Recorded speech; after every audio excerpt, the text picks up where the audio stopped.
Hello friends, welcome back to our channel maths and science trick and toys. आजना video में आपणे जोईशुं धोरण 8 माटे खूब ज उपयोगी एवुं एक टीएलएम जेनुं नाम छे घन अने घनमूळ। तो अहीं आपणे आ प्रकारे बे चक्र बनावीशुं जे सरळताथी फरी शके ते प्रकारे छे। हवे जे प्रथम चक्र छे एमां आपणे 1 થી 12 सुधीना अंको लखीशुं अने जे बीजुं चक्र छे एमां आपणे 1 થી 12 सुधीनी पूर्ण घन संख्याओ लखीशुं। तो सौप्रथम આપણે અહીં કોઈ પણ એક અંક ગોઠવીશું, જેમ કે 5। તો 5નો ઘન એટલે કે 5નો 3 વખત ગુણાકાર, 5 × 5 × 5। તો જવાબ મળશે 125। માટે અહીં આપણે ગોઠવી દઈશું 5નો ઘન થશે 125। બીજી એક સંખ્યા લઈશું 10। તો 10નો ઘન થશે 10 × 10 × 10। જવાબ મળશે 1000। માટે અહીં આપણે 1000 ગોઠવીશું।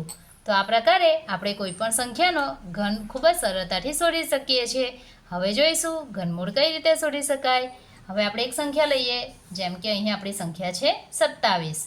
તો કઈ એવી સંખ્યા છે જેનો આપણે 3 વખત ગુણાકાર કરીશું તો જવાબ 27 મળે છે। તો આવશે જવાબ 3। માટે અહીં આપણે 27ની સામે ગોઠવીશું 3। તો અહીં 27 જે છે એનું ઘનમૂળ આપણને મળે છે 3। બીજી એક સંખ્યા લઈશું 1331। કઈ એવી સંખ્યા છે જેનો આપણે 3 વખત એની એ જ સંખ્યાનો ગુણાકાર કરીશું તો જવાબ આપણને મળે છે 1331। તો અહીં જવાબ આવશે 11। તો 1331નું ઘનમૂળ થશે 11।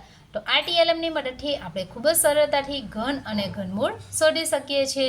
જો મિત્રો તમને આ વિડીયો ગમ્યો હોય તો લાઇક કરશો, મિત્રોમાં શેર કરશો, મારી આ ચેનલને સબસ્ક્રાઈબ કરી બાજુમાં રહેલ બેલ આઇકોન પર જરૂરથી ક્લિક કરશો, જેથી નવા વિડીયોની નોટિફિકેશન તમને ખૂબ જ ઝડપથી મળી રહે।